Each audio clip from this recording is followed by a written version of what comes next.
Hello my dear friends, welcome to my YouTube channel. അപ്പോൾ ഈ ചമ്മന്തി ഉണ്ടാക്കുന്നതിൻ്റെ വീഡിയോ ഞാൻ ഷോർട്സിൽ അപ്ലോഡ് ചെയ്തിട്ടുണ്ടായിരുന്നു. അപ്പോൾ ആ വീഡിയോ കണ്ടിട്ടാണ് നിങ്ങളൊക്കെ ഈ വീഡിയോ ഫോളോ ചെയ്യുന്നതെന്ന് ഞാൻ വിചാരിക്കുന്നു. അതേപോലെ അടി കട്ടിയുള്ളൊരു ചട്ടി എടുക്കുക. ആ ചട്ടിയിലേക്ക് ഒരു 3 ടേബിൾ സ്പൂൺ വെളിച്ചെണ്ണ ഒഴിച്ചു കൊടുക്കുക. വെളിച്ചെണ്ണ ചൂടായതിന് ശേഷം ഒരു 1/2 ടീസ്പൂൺ കടുകിട്ട് പൊട്ടിക്കുക. പൊട്ടിയതിന് ശേഷം ഒരു പിടി കറിവേപ്പിലും കൂടി ഇടുക. ഇതിൽ ചേർക്കുന്ന എന്തെങ്കിലും ഇൻഗ്രീഡിയൻസിൻ്റെ അളവ് അറിയണമെന്നുണ്ടെങ്കിൽ ഞാൻ ഡിസ്ക്രിപ്ഷൻ ബോക്സിൽ കൊടുത്തിട്ടുണ്ട്, അത് ചെക്ക് ചെയ്ത് നോക്കാം കേട്ടോ.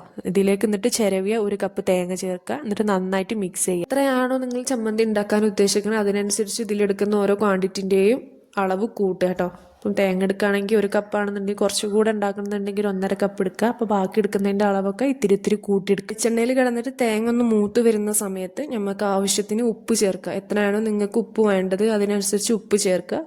കൂടെ ഒരു പിഞ്ച് മഞ്ഞൾപ്പൊടിയും, ഞാൻ കാശ്മീരി ചില്ലി പൗഡറാണ് എടുക്കുന്നത്, അത് ഒരു 1/2 ടീസ്പൂൺ അതിലേക്ക് ഇടുന്നുണ്ട്. എന്നിട്ട് നന്നായിട്ട് മിക്സ് ചെയ്തെടുക്കുക. ലോ ടു മീഡിയം ഫ്ലെയിമിൽ വെച്ചിട്ട് വേണം കേട്ടോ ഇത് ഉണ്ടാക്കാൻ വേണ്ടിയിട്ട്.